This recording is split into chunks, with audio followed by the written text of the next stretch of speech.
Amen. Pendant que nous étions en train de prier pour le pays, j'ai vu quelque chose. J'aimerais attirer grandement ton attention sur ce que je vais dire.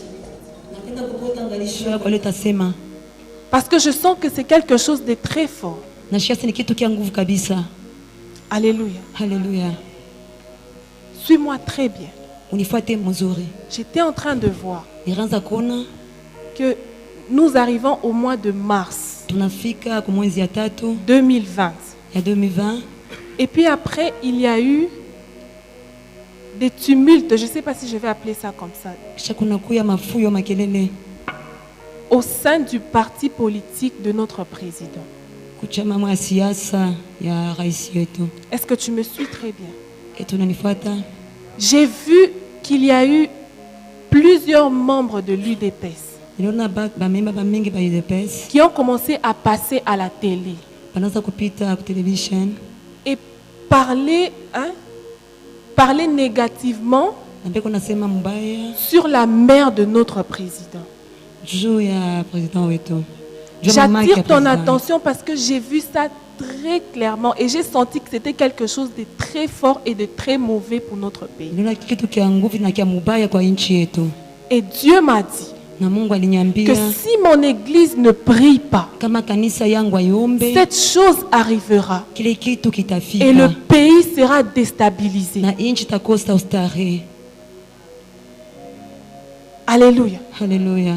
J'ai vu qu'il y a une guerre est née entre le parti politique et la famille présidentielle. Et cela a créé a déstabilisé le président et automatiquement a déstabilisé le pays. J'insiste, nous devons beaucoup prier pour notre pays. Parce que Dieu m'a dit que si cela arrive, ça sera parce que mon église n'aura pas prié.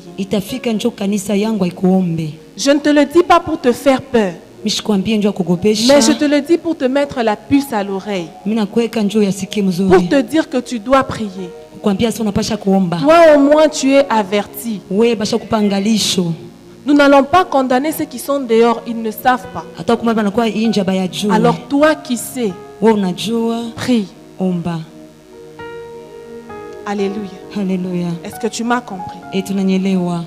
Acclame le Seigneur.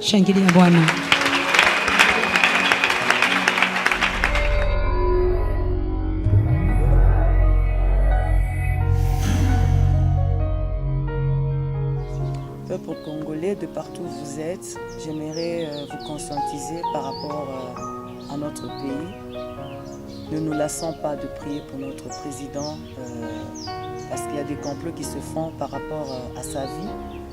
Le diable aimerait mettre ce pays dans un chaos terrible et Dieu nous demande de toujours continuer à le soutenir dans la prière. De la même façon que nous avions prié pour les élections, ça s'est bien passé dans la quiétude totale, comme dans un rêve, le Seigneur a fait de grandes choses dans notre pays.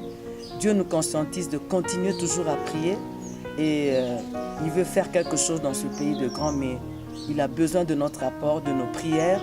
Sortons de nos distractions, mettons à part nos sentiments tribaux, je peux dire nos émotions. Dieu a besoin que nous puissions tous ensemble, comme un seul homme, tout Congolais partout où vous êtes, en Europe, partout dans le monde entier, lèvons-nous et prions pour notre président, prions pour notre pays, avec beaucoup de dévouement. Je crois que le Seigneur veut faire quelque chose de grand dans ce pays. Je vous conscientise par rapport à cela.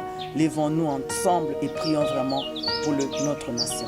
Que le Seigneur vous bénisse. Je soutiens cette vision qu'elle a dû avoir parce que le Seigneur me parle également sur la nation congolaise, que nous devons continuer à prier et je vous donnerai successivement les sujets de prière pour lesquels il faut que chacun d'entre nous, en tant que chrétien, chacun d'entre nous puisse faire comme sa part, quoi, bien sûr. Alors, je voudrais que vous compreniez une chose. Peut-être, comme Pasteur Irène l'a dit, enlevons le tribalisme, enlevons les émotions, enlevons, il en va de la vie de tout un chacun, il en va de la santé de toute une nation. il y a des réunions, je le répète, il y a des réunions dans des messes noires qui se font dans les ténèbres contre la nation congolaise. La première des choses, ils veulent intenter à la vie du président de la République parce qu'il est parmi les piliers qui réunissent encore toute cette nation. De deux, ils voudraient tuer ou mettre fin à sa vie. Et quand la population va voir cela, la population va se soulever. Et quand la population va se soulever, l'armée va venir pour mater ce